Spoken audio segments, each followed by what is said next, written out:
You guys ready?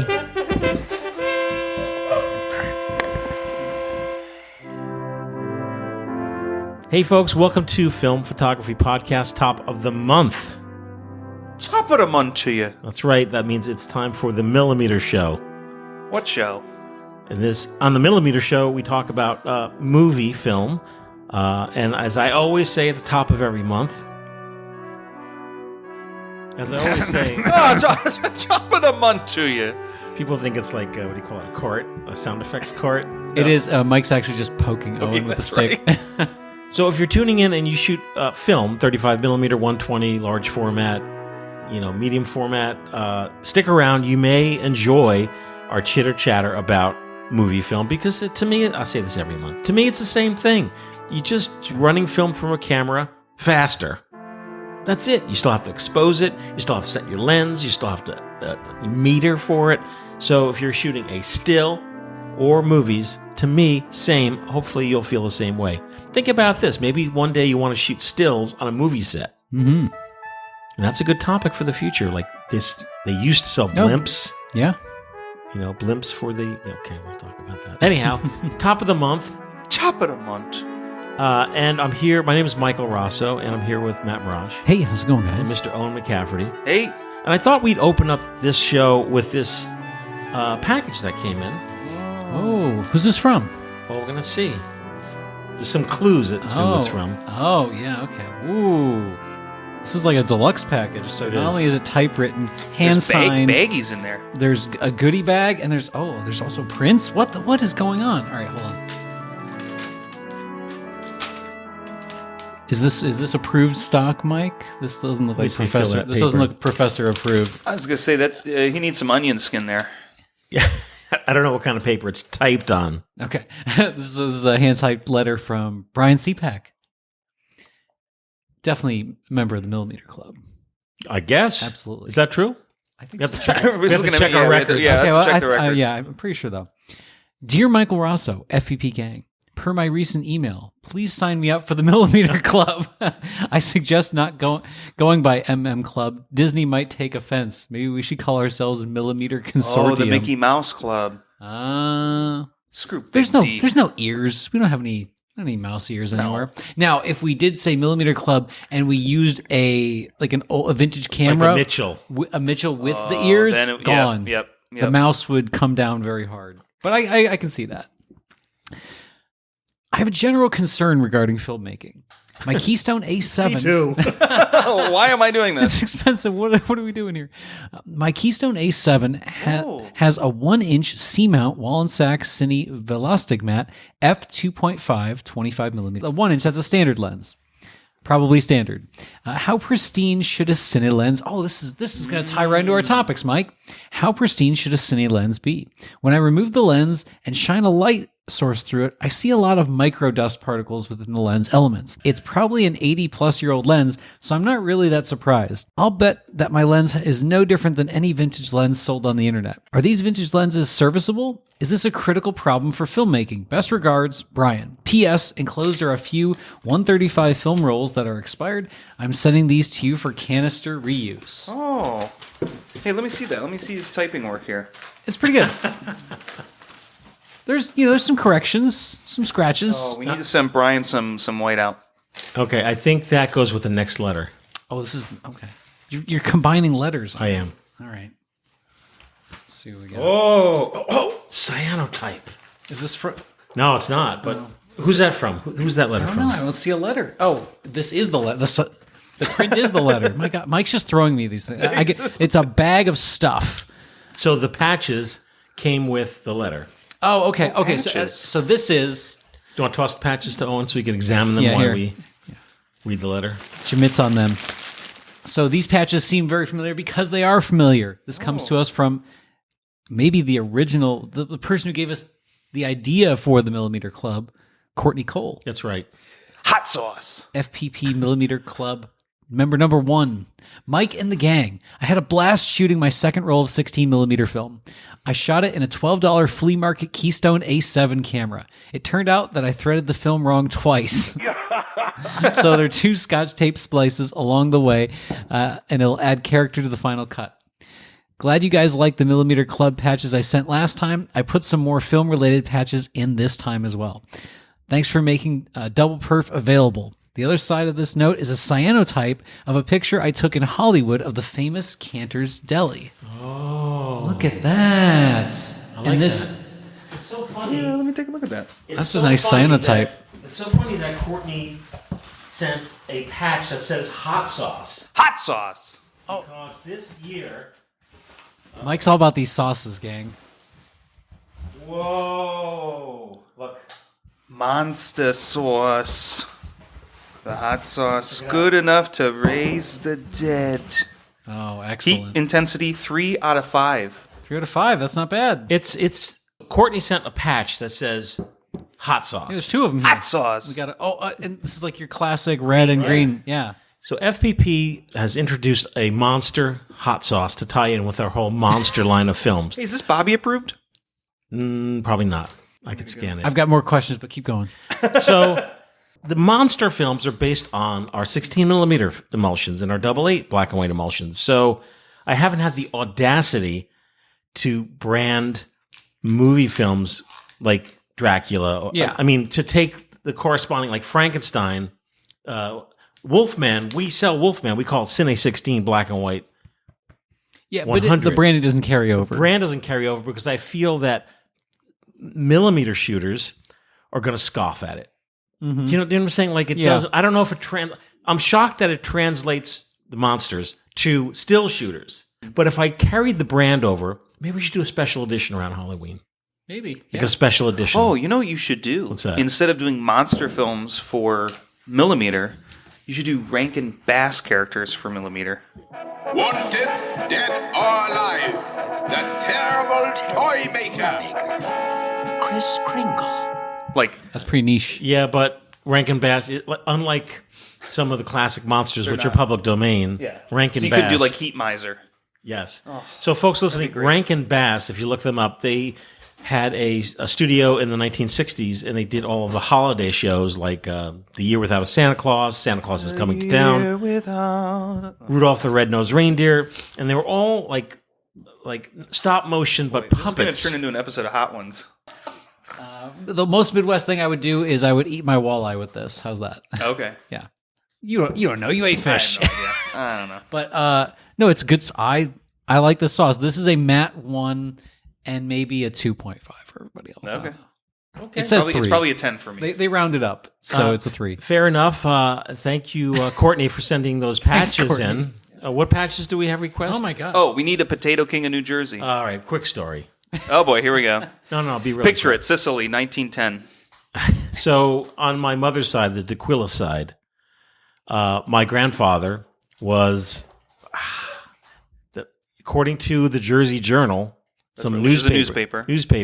the potato king of New Jersey. So my grandfather had a potato farm in Maine, and he had warehouses full of potatoes And property, right? and property. Where did it all go, Mike? It all got sold in the 1970s. So Mike has been a billionaire ever since. No. Blew it all on film.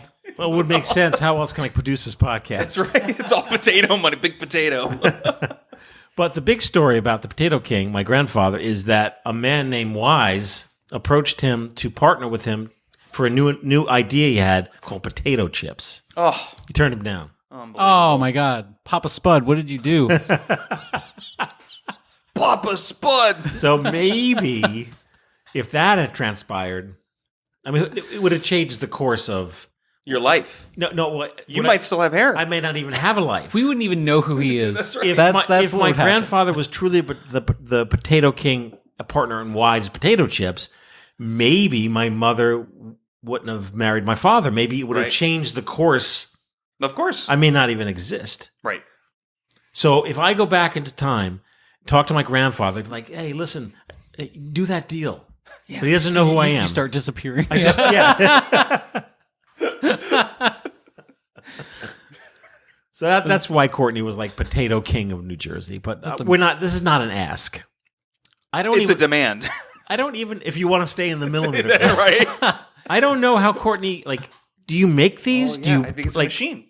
Do you do these? Do you have a friend? Like, how do you get these made? She's got a sweatshop there in her basement. They're incredibly well made, though. They are. They really awesome. seem nice. And also, a Courtney can be a woman's name or a man's name.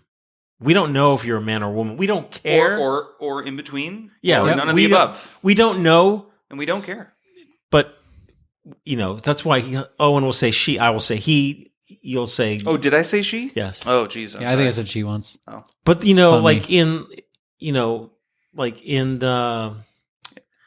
Dandy Warhol, the guy in the Dandy Warhols, his name is Courtney. Do we have a thing on the email form that has check off? No, does it have? Yeah, that says he no or preferred. We don't we care. probably We should. just want to know shoot film, shoot digital. But we should, so we can address people the right way. Yeah, probably a good idea. So there's no mistakes. Okay. Yep. Or we don't make the same mistake for 20 years. All right, Right, that's right. We'll see about implementing that. Okay, Talk to Dane. Talk to the DEI department. Talk to Dane. Here you go. You can read this one from Jameson. So I guess my question is, were you named after Jameson whiskey? Oh, yeah, maybe. Jameson with an I. Stoltz, I'm going to say not. Is definitely a German name. Okay. Thank you, Michael. After all the talk on the podcast, I figured I ought to try out motion picture film at least once. Yes! There we go. Got In the another one. club. All right. Oh, what did he shoot? So he had 2 rolls of 200T Super 8. Okay. Got a 200T, all right. Scan. Wow. All right. Well, have you seen his film? I don't know if it's come in yet. Okay. Maybe. Well, welcome to the club there, Jameson. It can be a topic we can talk about now. We can't talk about it later. We can talk about it on another show. What are we talking about? I don't understand when Super 8 film comes in, because FPP offers developing scanning. So I communicate with the customers. I see all the scans. So when I see Super 8 and I see, Dave, our colorist, making a note overexposed, I don't know how it's happening because Super 8 cameras are automatic. So, well, but not every camera.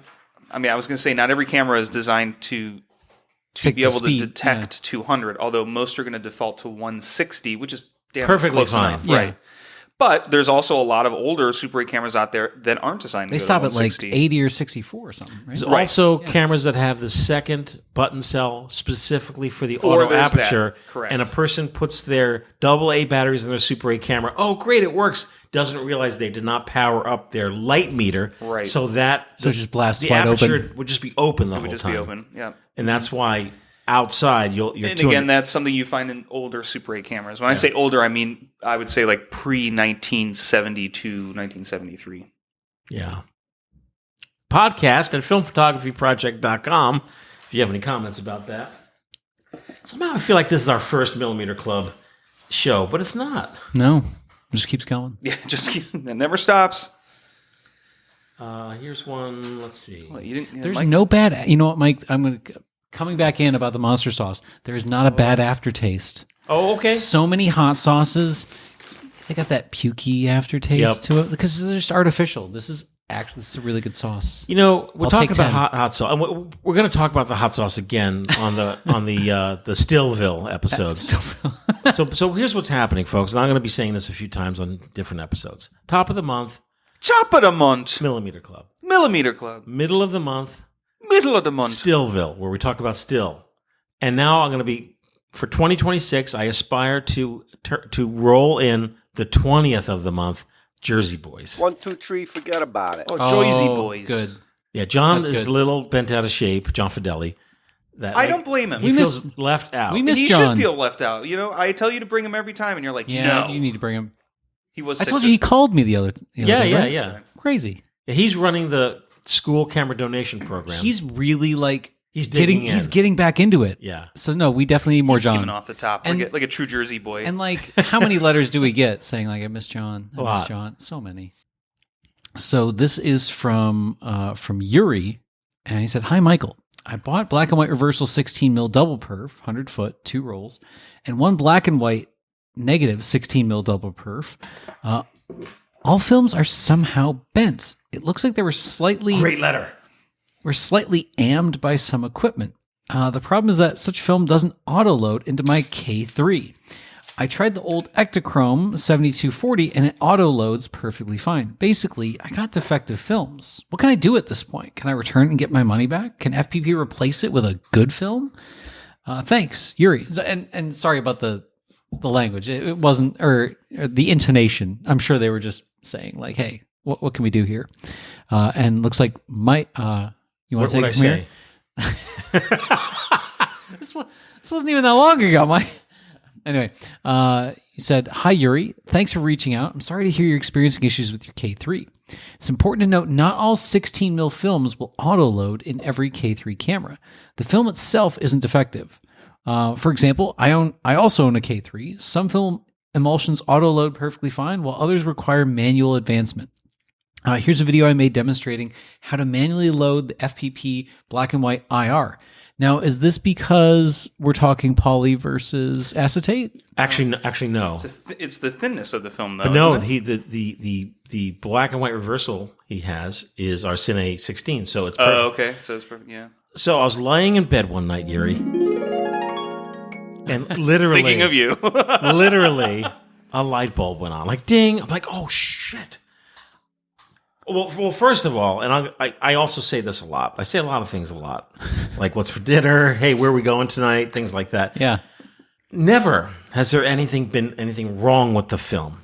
Like there's never an emulsion problem. Yeah, it's motion film. There's so much of it. Plus, those are flagged by factories or us testing. So all of these emulsions that come in, we all test, and I'm constantly shooting them. But the light bulb that went on over my head is that the last batch of Cine 16.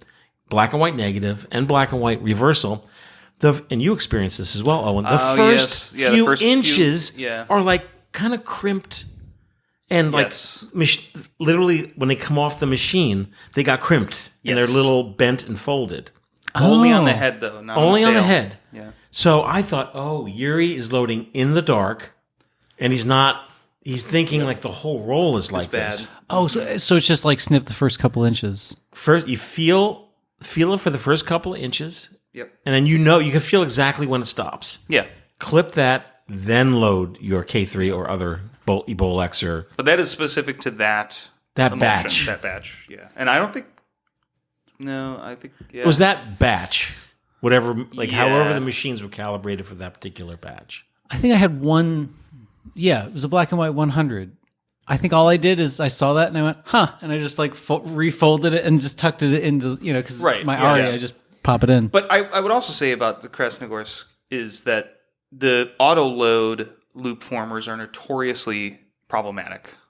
On their own right, yeah. And a lot of people, like when I had my K3, I just took them out. I just could remove them because they're just a pain, and a lot of people complain about them. And you don't need it. I mean, it is nice, but you don't need it. So on my K3, I left. They're called loop formers. I left them on because they're working properly. Mm-hmm. But Owen removed his. But what happened? But you removed yours. But then it was fine. I thought your camera wound up in a million pieces. No. That was the meter. I decided the meter didn't work, which you don't need the meter to work, but I really wanted the meter to work, and I had never worked on one. And I decided I'm going to take it apart and figure out how to fix the meter, and then I could just never put the thing back together. So since you have one, Owen, that doesn't have the loop formers on there, this is a topic I literally see it weekly on Reddit. Mm-hmm. Do you have a tip for getting the right size loop in a K3? And we're talking about the Krasnogorsk 3 Russian 16mm camera, folks. Yes. That's a good question. I don't know that I have a tip. Do you do like 2 fingers? I know like some cameras, they'll actually have like a guide for the loop size. I was going to say, I think there is still a design on there that shows where the loop is supposed to be, but no, I don't have a specific tip. Usually I just look, or I'll just see when I run the film through the camera, you'd know right away whether those loops are too tight or not loose enough. I mean, you never want there needs to be a loop on the top and the bottom always. That's what I'm kind of going for too. Is like, so folks, if you've never worked with a motion camera, the film doesn't just go in as tight as physically possible. Like when it's running through a 35, there's a film loop established, and this gives you a little bit of slack and time for it to come in and out of that. What is it? The gate, as well as the pick claw. Right. And if it doesn't have that, if it's too tense, there's going to be a tear in your film, and then, or worse, it just gets jammed completely. Yeah, one of the symptoms you'll see on the scan, or in the film itself, is the film will look like it's just there's no frames. The film's, you'll see sort of an image that's blurred, and that's usually caused by a bad loop formation. The K3. So that was a good email. So many of our listeners and motion picture shooters are new to it. Mm-hmm. New to it, and like don't have the instinct to, like you said, you feel a few crumples, you're like, you'll feel the rest. Yeah, you'd be like, oh, it's just the beginning, clip, done. But also, I think a lot of folks, are panic. Sure, I get the same panicky emails regarding like developing C41 film or the color of the developer. There's a panic and looking for quick answers. Yeah.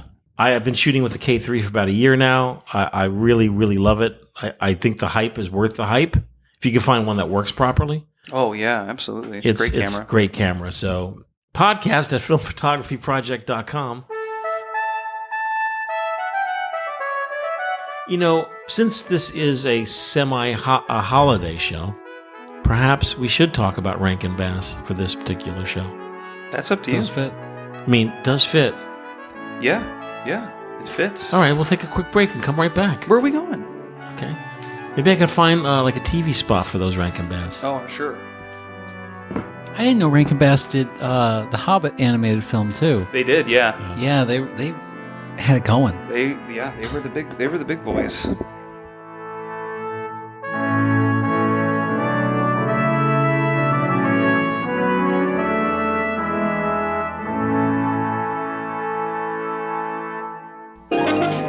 On Sunday, December 4th, Burl Ives again tells the exciting news story of Rudolph the Red-Nosed Reindeer on the General Electric Fantasy Hour. The date, Sunday, December 4th. Join Rudolph in a trip to the island of misfit toys. Meet Santa's elves and hear 7 original Christmas songs. It's a holly jolly Christmas special for the entire family. Don't miss Rudolph, Sunday, December 4th, in color on most of these stations. Hey, we're back. Oh, where'd we go?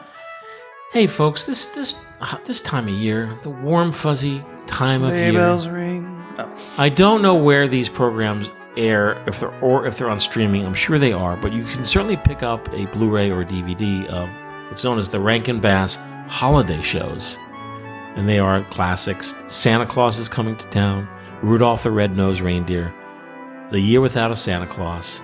They're a joy.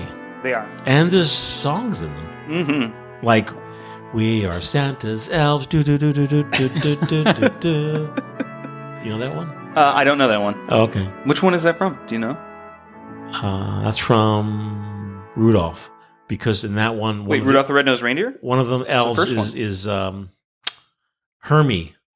Oh, the elf who wants to be a dentist. That's right. Well, sir, someday I'd like to be a dentist. A dentist? He just wants to fix teeth. Yeah, so I grew up with Rankin-Bass watching it because it's what my parents grew up watching. Yes. And since, as you pointed out, I could be your dad. I understand fully because I grew up with these. Yeah. So for me, that's very nostalgic. I think for a lot of people, if you're a kid, you watched them. And so now when you see them, it's a nostalgic feeling. But the reason why we're talking about it on the show is not just because it's the holiday season, but also because it uses stop animation. On film. Because we're talking about the first Rankin-Bass, which they called Animagic. That was they coined that. Yeah. Animagic. The first one came out in 1964, and that was Rudolph the Red-Nosed Reindeer. And they're puppets. They're puppets. Yeah. They were made with they were usually made with wire and felt. So when you watch them, you can kind of see they almost look like dolls. They look like, and the fur moves because they're they're positioning it. Yeah. Right. Absolutely. And so these were shown on TV. This wasn't something you saw in the theater. It was broadcast on television. And what's interesting about them is that Alan Rankin Jr. and Jules Bass, who were the creators of Rankin-Bass, they had this. There was a studio here in the United States, but most of it and most of the all of the characters and the set design that you see was manufactured in Japan. Wow. And so if you notice a sort of anime look to the faces of a lot of the characters on the features, show. yeah. Yes. Yeah, that's why. It's because a lot of the artists who were creating them were Japanese. Got me started. Large eyes. The larger eyes or cat-like eyes. Yeah. I was doomed from the start. I was watching anime. That's yet another childhood thing I watched that set me up for watching Anime? all the anime that I do you're now. saying this set you up to watching anime? Yeah. Well, there's another one. There was another 80s. I think this one came out in late 70s, 80s. It was the live action Milo and Otis, the cat and the. I don't think I've seen that. No. Milo and, it's like a live action cat and I think it's a cat and dog, and it's literally just like narrated over. But it's actually a Japanese produced live action film. Okay. Yeah, but it came to America, and that's where it got like all so it's of overdubbed in English. Yes. Oh, okay. Gotcha. Yeah, which of course it is because it's just animals, right? The sub is better. No. But both of them got me reframed. Yeah, there you go. And by the way, if you've ever seen, Matt was just mentioning this before, if you've ever seen the animated movie of The Hobbit or The Lord of the Rings, the cartoons, that was Rankin-Bass as well. Those were illustrated, not animation. But if it was like something that was like deemed family friendly or for kids, like they were on it. Yeah, they were on it. Yeah. So Rudolph the Red-Nosed Reindeer, 1964, is the oldest surviving primetime stop animation holiday special in history. It's a great one. It was filmed on 16 millimeter. They were all handmade puppets and leather clothing. They followed that up in 1968 with The Little Drummer Boy. Yes. And what was interesting is that with each one of these movies, they really started to innovate the way that they were shooting and lighting these movies. One characteristic of shooting clay animation in those days was that they needed really, really hot studio lamps. So these are really hot sets. This is why they couldn't use a lot of the clay. They were using a lot of this was wrapped in felt to help keep the clay from melting because the lights were so hot. Wow. So they, with The Little Drummer Boy, 1968, they were taking visual inspiration from film noir. So you see a lot more shadow details and use of lighting to kind of make the movie more interesting. Santa Claus is Coming to Town, 1970, was more dynamic camera movement. Here Comes Peter Cottontail. I don't think I've seen that one. I haven't seen that one. Yeah, Easter. Oh, okay. All of these revolved around like Christian holidays, yeah, for sure. Yeah, and then The Year Without a Santa Claus, which is my favorite because that's got Heat Miser. Oh my God! And Snow Miser. Wonderful. 1974, and this was the first where they used extensive rear projection backgrounds. That had a lot more effects. Yeah. Combined 2D matte art with 3D puppets to give a more dynamic set. And then that was followed up in 1979 with Rudy and Frosty's Christmas in July. That was their first to use 35 millimeter. So everything before that was all 16. And it was shot on Eastman color, which is another reason why it has that kind of nostalgic look with the coloring of the costumes and the way it shows up on film. And then I think the last one they made was 1985, The Life and Adventures of Santa Claus. I don't think I've seen that one. I have not seen that. No, I didn't realize they were going that late. But the cameras were modified Mitchell's and Oxbury cameras. I know Mitchell. I've never heard of an Oxbury. Oxbury is an animation camera, so it makes sense. Okay. So it probably had to do with like shooting single frames. Gotcha. Because literally they're shooting a frame, moving a puppet, shooting a frame. So, and we should talk about, I guess we didn't mention that. For those who are like, oh, frame by frame. Yeah, they would take one picture, one frame, move the puppet a little bit, take another picture, and that is how they made the movie. And anybody who's done it, like one of the first, I think the second Super 8 film I ever shot was stop animation. The 50-foot cartridge. I think it took me like a week when it was all said. It's a grueling thing, especially if you're doing it solo. But now, for a lot of these larger productions, these are not something that you can purchase an accessory for your camera to do stop motion. These are tailor-made cameras, sometimes to include multiple rolls of film for different matting techniques. Mitchell made all sorts of crazy cameras. Attachments for that? Well, just specialty cameras. So some studios will order the camera to the process they're doing. I did not know. You'll see them pop up on the auction sites. They're wild. Really? Yeah. Perhaps it's kind of interesting that some regular 8mm cameras have that little thread where you could do frame by frame. Oh, the cable release. Cable release. Mm-hmm. That's what I use for titling. Yep. Yeah. So if you ever title your movies, you can use that. The interesting thing was that when we talked about the reason they had to use such bright lights was also because they were using really small apertures, usually between f/16 and f/22. Which makes sense for miniatures when you're that close. Exactly. Depth of field is a limitation. Yeah. Yep. So yeah, that's it. That's Rankin-Bass. They used it. I mean, it's interesting. Again, they're with a lot of the effects they're using, and this is way before, obviously, they have digital editing capabilities, so they're using a lot of double exposure, backlighting, and diffusion.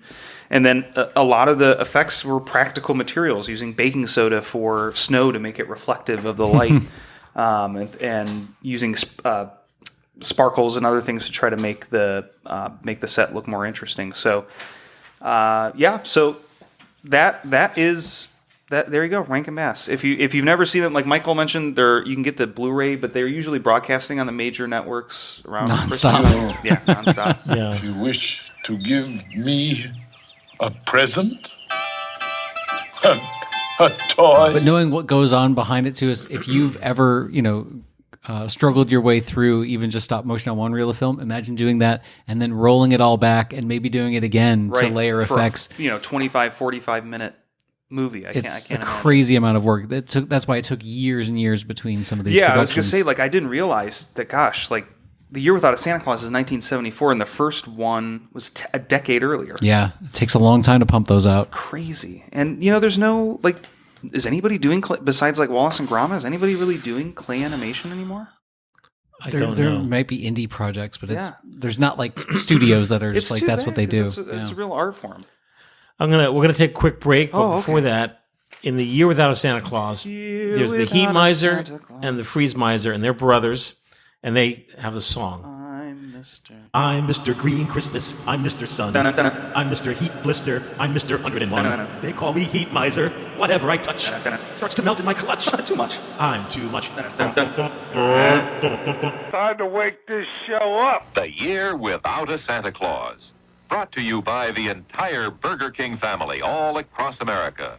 With all of our fondest wishes to you and your family for the happiest holiday season. And Parker Brothers, makers of famous Parker games, Riveton and Nerf toys. Parker Brothers makes homemade fun. Ho, ho, ho! I really appreciate what Kodak has done for me, putting together a whole kit and caboodle of movie stuff called the Kodak Fun Saver Movie Outfit. Why, I can just slip it under the tree. It's got a Kodak XL10 movie camera you can use indoors or out without movie lights. And there's a Kodak Instamatic M10 movie projector and everything you need for taking and showing movies. Whether folks are going off on a vacation or want to save those grown-up days of the kids, there's just nothing they won't find in the Kodak Fun Saver Movie Outfit for taking and showing movies. Ho, ho, ho, ho! Hey, we're back. Oh, hello. Hey, this is from John Spurlock. John placed an order at the FPP Develop and Scan department, and he wrote a little note, and guess what? Typed. Oh, he's in the club. We're seeing a thread. We're seeing a common thread here. Some very common things. We're seeing happening. typewriters, and I'm going to ask, and I have asked in the past, and I haven't retained any information, and maybe Owen has the answer. What compact typewriter should I own? Well, I guess how compact do you want to be? Because there's pluses and minuses to having a compact or what would be called a portable typewriter versus an office machine. Oh, I don't have the room for an office machine. So Smith Corona makes they make a model called the Sterling, which usually was mass produced. It's easy to find. That's one that you can usually pick up. You could get ribbons for all these? Yes, absolutely. You can get them on Amazon next day delivery. Oh, wow. But there's also, if you want specialty color ribbons, there's all of that. Matt, you have a typewriter? I don't. So I do have friends though that have.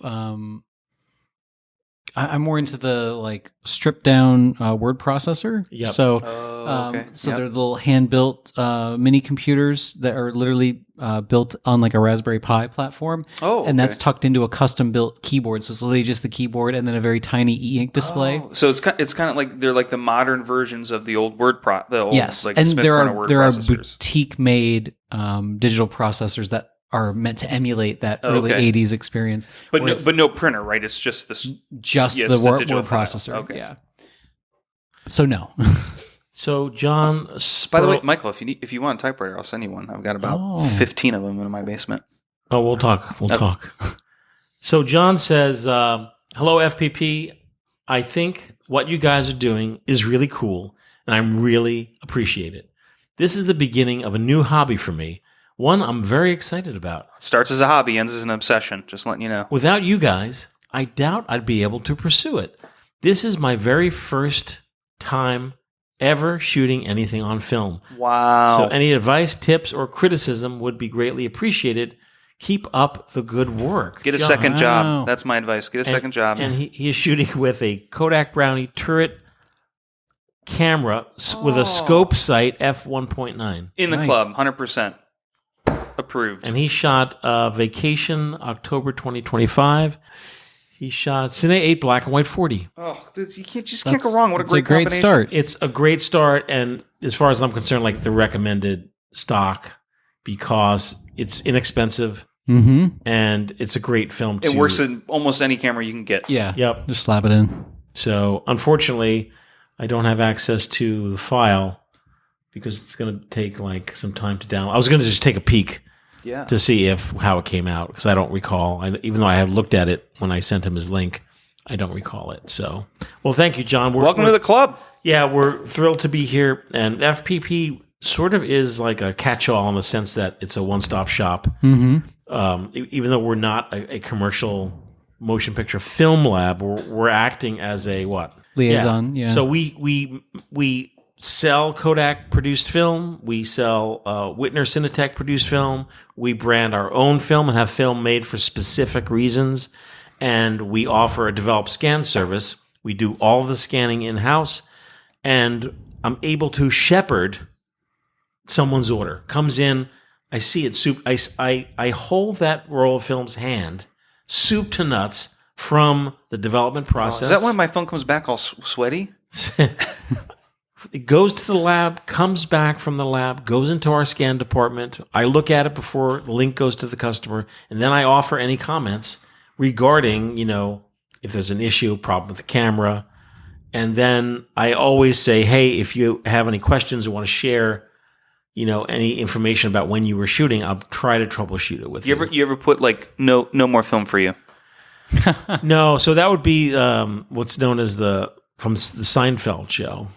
There's a character called the Soup Nazi. Soup Nazi, yeah, no soup. People go into the soup shop, and then his temperament was so thin that if you ordered incorrectly, he would just take the soup back, give you your money. No soup for you. I think Larry David said he was based on like a real... Yes. Yeah, like a real chef somewhere, right? Has anyone ever told you look exactly like Al Pacino? Son of a woman. Hoo-ah! Hoo-ah! Very good. Very good. You know something? No soup for you! Come back 1 year! Although I guess, sometimes like to be that no film for you. I am here. I fling emails at, Matt and to Owen. We're here to help. And I think, it's a very special sliver of time in the, time continuum when this is, this is not going to be. It's not going to be forever. No. We're just going to keep this party going as long as we can. This party's been going. Like 5 years left, probably. This party's been going 5 years now. Wow. Since 2019. Yeah, we started in 2019. Feels like 20. So we've been doing this for 5-6 years now, and and nobody's listening. Where are the views? Oh, that's interesting. That's really interesting to talk about views. We're a podcast. Oh, here comes a conspiracy. Here we go. We're an audio podcast. So all of our hits are on our, our Podbean account. They stream our podcast. But if you solely looked at YouTube, which some people do, and you saw those hits, you'd be like, oh, these guys suck. These guys are losers. It's funny. I still do the Podbean. Oh, you do? It's just clean. I put mine on cassette. Free. Is that why you offered me so many cassettes? That's right. Yeah, you want some cassettes? No, I don't want some cassettes. Folks, I'm moving to Germany, so I'm trying to hawk all my He's stuff. offloading all of his hoard. That's right. Yeah. Hey, if you're looking to buy cassettes or 8-tracks, Owen at filmphotographyproject.com. That's right. And I'll take one of them typewriters. You got it. No problem. Let's go to our. So we're going to close out in a second, but let's go really quick to our last Millimeter Club episode that aired. So this was from our episode 352, Weddings on Movie Film. Oh, yeah. Oh, that was a great Daniel Mole Jr. says, excellent episode. I recently filmed an event with Tri-X and a light panel. 16? Yeah. Nice. Never did that before, and I'm excited and nervous at the time for the outcome. By the way, so I've seen Daniel's film. He sent it to FPP. Came out great. Oh, way to go, Daniel. Yeah. If you're already thinking about, hey, I need some light, like it's probably going to turn out well. Yes, yeah. 100%. Yeah. If you get to the event and it's dark and you don't have that light, different story. Yeah. Angus McNaughton says, reasonable cost for 35 millimeter motion pictures, Lomo Kino. Yeah, minimal features, limited length, but technically 35 millimeter motion pictures. And he's correct. 2perf. 2perf. Lomo Kino is 2perf. I would say, but if you're talking about your cheapest besides the Lomo Kino, I mean, it's going to be the Bell & Howell IMO. Yeah, it's going to be your cheapest 35 motion picture camera. There's that other really weird 35 that I sent you, Mike. It's like a homemade thing? No. No, it's the Sept. Don't remember it. Maybe I'll have to do a separate topic. Yeah. But the Sept I've 7. never heard of that. Now, if Lomography retooled their Lomo Kino with a D-mount lens that you could put any vintage and a spring motor, and so, not even if it's still hand cranked, but took, let's say, I don't know, 50 feet of film. Yeah, it would be amazing. I mean, so the original Kodak 60 millimeter movie camera, which is essentially just a metal box with a handle and a lens mount and a shutter. It was hand cranked. That's the first, 16 millimeter movie camera. Well, first consumer movie camera. I mean, somebody out there could build that. Somebody who's smarter than me could build that. Yeah, but who's going to produce it? How many? Just 3D print the damn thing. Somebody out there could figure it out. There are people out there printing 16. Yes. Here. But the thing is, you see the hype online on Instagram or wherever, and it's exciting, but it just goes away. Because they're making one, there's no plan or to when I say mass produce, I'm saying even if you made 100 of them, I don't think they're capable of making 100 of them. Yeah, that's the thing. It has to do with scale. Right. Can we offer this to someone else? Yep.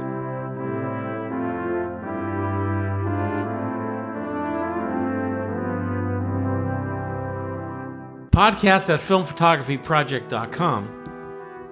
Let us know if you watch. Hey, how do we email you? Podcast at filmphotographyproject.com. Okay. Or Owen at filmphotographyproject.com. Does yours still work? Yeah, Matt at MAT at filmphotographyproject.com. It's been so long since someone's actually emailed to that because it always just forwards over. So Michael at filmphotographyproject.com. Leslie at filmphotographyproject.com. Anyhow, folks, I hope everyone has a great holiday season. This is a wonderful time of year. Unless you live in Ohio, it's freezing. Yeah, there you go. And we'll be back super soon. Tune in top of the month. Top of the month. For our New Year's Day show. Top of the month.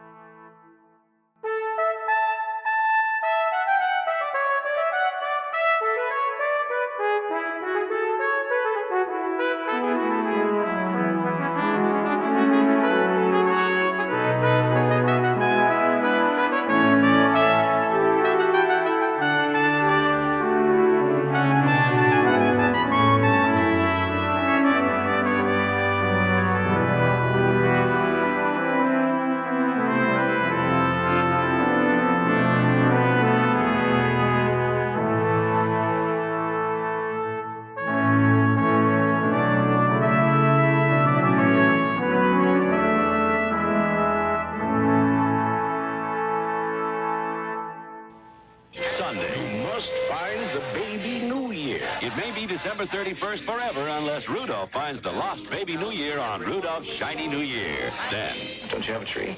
Steve Austin uses his bionic powers to help a family find the true meaning of Christmas on The $6 Million Man. And tonight, The Carpenters Party with Christy McNichol, Kukla Nolly, and Harvey Korman. The Carpenters at Christmas. Tonight, right after the year without Santa Claus.